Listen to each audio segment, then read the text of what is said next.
नमस्कार दोस्तों, आज का मेरा टॉपिक है नारायण पाल। नारायण पाल लगभग 860 से 915 ईस्वी पाल वंश के एक प्रमुख शासक थे, जिन्होंने मध्यकालीन भारत के पूर्वी भाग, विशेष रूप से बंगाल और बिहार क्षेत्र में लंबे समय तक शासन किया। पाल वंश, जो बौद्ध धर्म के संरक्षक के रूप में प्रसिद्ध था, की स्थापना गोपाल ने लगभग 750 ईस्वी में की थी और नारायण पाल इस वंश के चतुर्थ या पंचम शासक माने जाते हैं।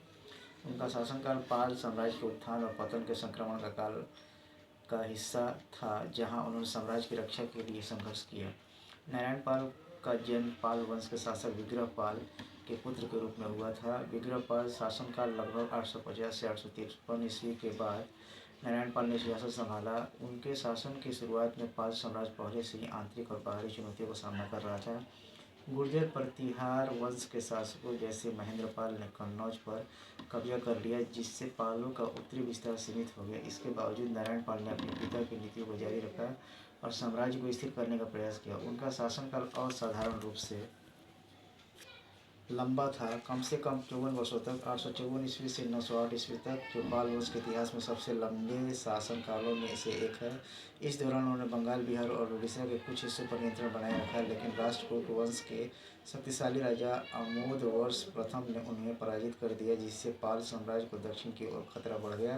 नारायण पाल का शासन प्रारंभिक वर्षों में सापेक्षिक स्थिरता का प्रतीक था। उन्होंने धार्मिक और सांस्कृतिक कार्यों पर विशेष ध्यान दिया।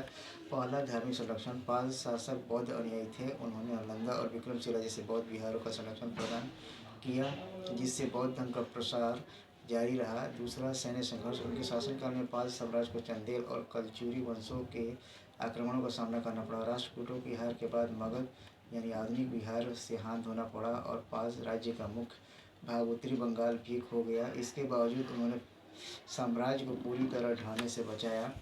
चौथा, प्रशासनिक योगदान, नारायण पाल ने भूमि अनुदान प्रथा को जारी रखा, जो पाल वंश की विशेषता थी। उनके शासन में कृषि और व्यापार को प्रोत्साहन मिला।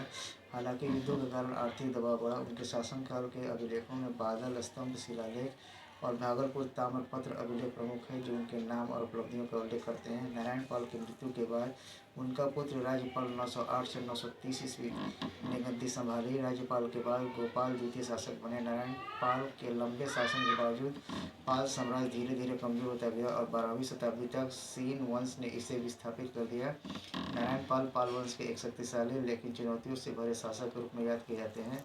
उनके प्रयासों ने साम्राज्य को कुछ समय के लिए टिकाए रखा और उनकी धार्मिक उपलब्धियां भारतीय इतिहास में उल्लेखनीय हैं।